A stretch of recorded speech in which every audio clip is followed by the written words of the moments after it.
Alrighty guys, it's been a while. It's been about 3 months since I filmed a purpose project video for you guys. And today it's Monday, June 8th, 1:50 p.m.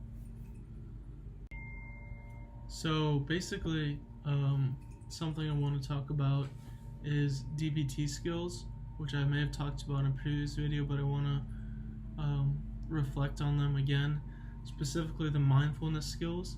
So here they are. The first one is observe, second one is describe, third one is participate, fourth one is non-judgmental stance, fifth one is one mindfully, and sixth one is effectiveness. So yeah, I'm going to describe each of them in the next couple clips.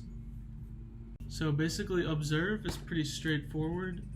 It's just basically, you're observing your thoughts, you're observing your feelings, you're observing your surroundings, your circumstances.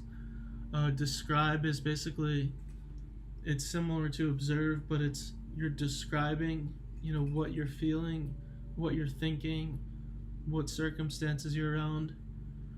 Participate is a good one. I struggle with this sometimes whenever I'm in groups of people. Basically just making sure you're engaged in the conversation, you're active within the conversation, you have a presence, which is a good thing. And then this next one is a really, really good one. It's a very strong conviction, if you will. It's non-judgmental stance is what it's called. Once again, these the previous three that I just made in the previous clip, and this three right now are all DBT mindfulness skills. See, a non-judgmental stance is basically what it sounds like the other ones as well. They're pretty straightforward, but they're very simple and easy tips. But non-judgmental stance is basically just trying your best not to judge yourself or other people in a negative way, trying not to judge, or trying to accept individuals the way they are.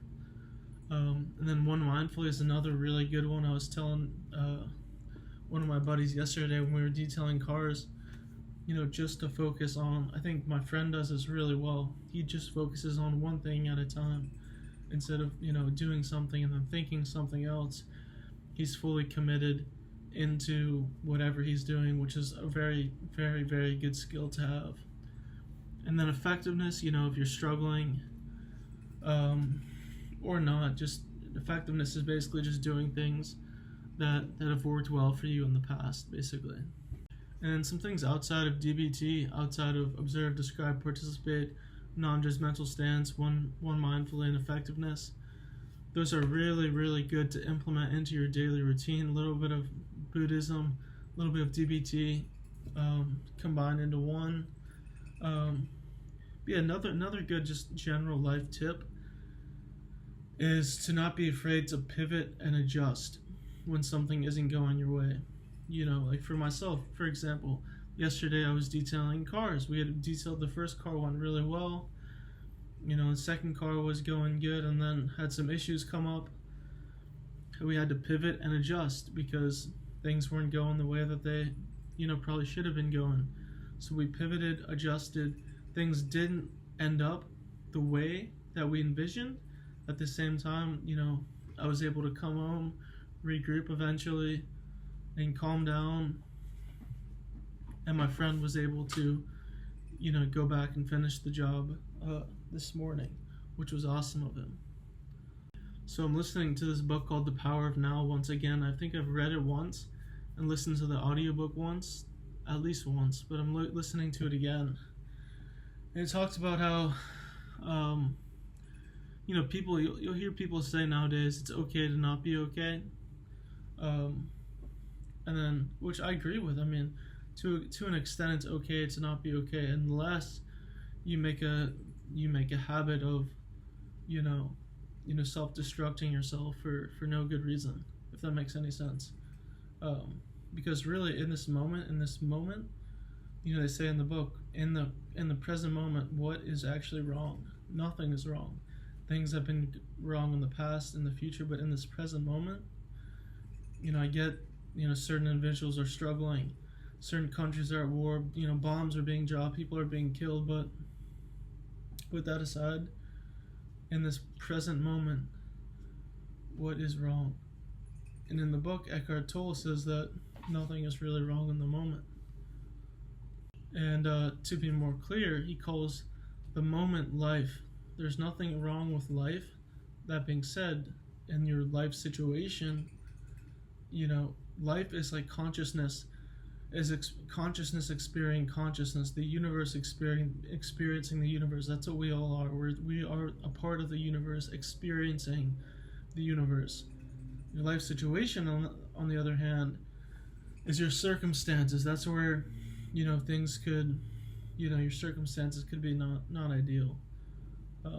Yeah. And he makes the analogy, going back to what I was saying about how it's not okay, or going back to the point of when individuals say it's okay to not be okay, which I agree with to an extent.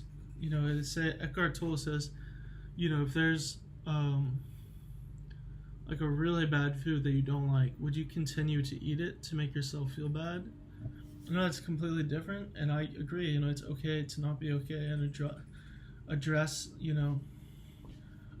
your plights or your difficulties, so that they don't build up inside, and so you don't erupt. But I get what he's saying in terms of, like I said in one of these previous clips, that it is okay not to be okay unless you make a habit of it consistently every single day. You're down and out, you're experiencing anxiety, depression, paranoia, whatever. You gotta find a way to tap into your life, not your life situation, tap into your life, tap into your consciousness, experiencing consciousness, tap into God, so that you can live a productive life and peaceful life.